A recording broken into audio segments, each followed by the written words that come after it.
I graduated from MIT with a 5.0 and I feel dumb as shit. When I was little, one of my friend's favorite jokes was, no matter what you do, there's always an Asian better than you. And now my friends were obviously very, very corny and racist, but they did get one thing right. Ever since I got to MIT, I've realized just how painfully, obviously stupid I am compared to the actual geniuses of the world, no matter what race, aka the people who go to this school. Basically, going to MIT has stripped away almost any semblance of confidence in my academic and my professional abilities that I could possibly have. The whole point that I'm trying to make here is that I was not like your stereotypical whiz kid. I was not the type of guy who could just roll up into class and take an AP Physics C exam and just ace it. And there's obviously these people who are like the top 25, top 10% of the school. And, obviously a school that recruits like really, really, really smart kids. They just fundamentally don't understand that you're not on the same like intellectual playing field as them. They all try to explain a concept to you that's based on things that they learned from like math camp in high school, and they'll just expect you to understand. And when you don't understand how they're trying to explain things to you, they'll look at you and be like, but I think this is so elementary. And when you don't understand what they're saying after they use the phrase, it's trivial, it's elementary, you feel like the dumbest fucking person in the world. And trust me, that's happened to me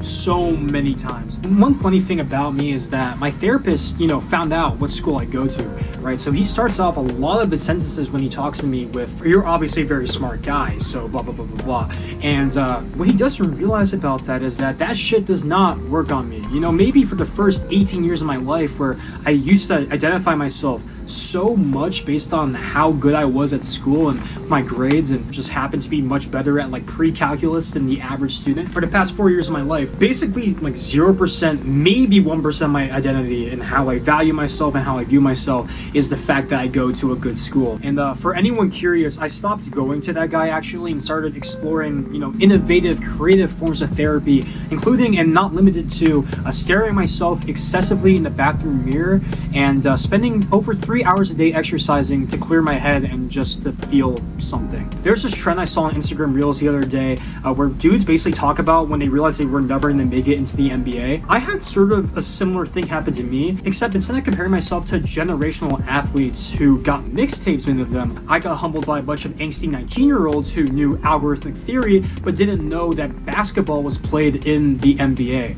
I wish I was kidding. One of my most prominent memories from freshman year was joining a Zoom call, trying to relate to them, saying, hey, does anyone watch sports? Does anyone watch the NBA? And they're like, what is the NBA? Is that like a league team? And after that I just tuned out because I was like, there's no fucking way. Pretty objectively speaking, I was the dumbest person among most of the people I would talk to on a daily basis. In the long run, it's made me develop so many other aspects of who I am as a person and my personality. I decided to try to become the funny friend, the introspective friend, the loud friend, I guess. I might not be able to ever help you with your natural language processing homework, but at least I can make you laugh. That's something. Something that I need to address before we continue is how MIT's grading system works. So we're on the 5 scale. I think most schools are on a 4.0 scale. So like an A is a 4, a B is a 3. I think for us, it's like an A is a 5, a B is a 4, a C is a 3, and then I think like a D is a 1. That's part of the reason why my GPA was like a 5, right, instead of a 4. The other reason is because they implemented a new policy that basically means that you can take up to basically 4 normal classes on pass-fail. So let's say you get a C in like this really hard class, you can just decide to pass-fail it, and it won't show up in your GPA because it just shows up as a P. No one's gonna ever know what grade you got. I will tell you right now, I'm not gonna say exactly how many pass-fails I actually used and what grades I got in what classes. I'm gonna tell you right now, I did not get a straight up 5.0. I did not use those pass-fails. I certainly took advantage of those pass-fails. So part of the reason why I do have one is because MIT has this policy, because they realized that kids had a slightly increased probability of jumping off the bridge and into the Charles River when they realized that 40% on the magnetics final was going to actually bite them in the ass when they came to job recruiting. And one thing that I would like to emphasize off of that is just like quality of education is not necessarily directly correlated with the school's ranking. I think MIT is like top 3 in US News and World Report. I'm going to tell you right now, I've had a lot of shitty professors. They either just don't have a passion for teaching or just assumes like everyone in the class has a certain amount of intelligence or experience of the subject. They're almost like dumbfounded when they realize there are students in the class who just are not as smart as they are.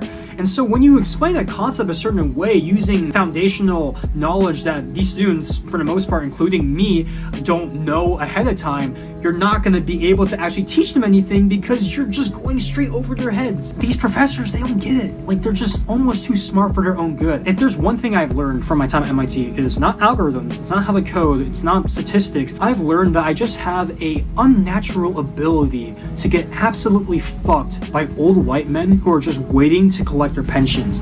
And if that sounds familiar to you at all, well, that's probably because I just described your mom. And yeah, before all of you dudes in the comments start talking crazy and getting in my Instagram DMs and commenting the weirdest shit I've ever seen, no, you don't have a chance because I don't swing that way, unfortunately. Stop it, get some help. But yeah, I think MIT has poisoned my mind in thinking solely in terms of like computer science jobs. Like, it really doesn't sink into you, and when you first come here, is like the fact that half of the students here do some form of computer science as their major. Half of the people you walk in a given room, 50% of those people are fucking coding.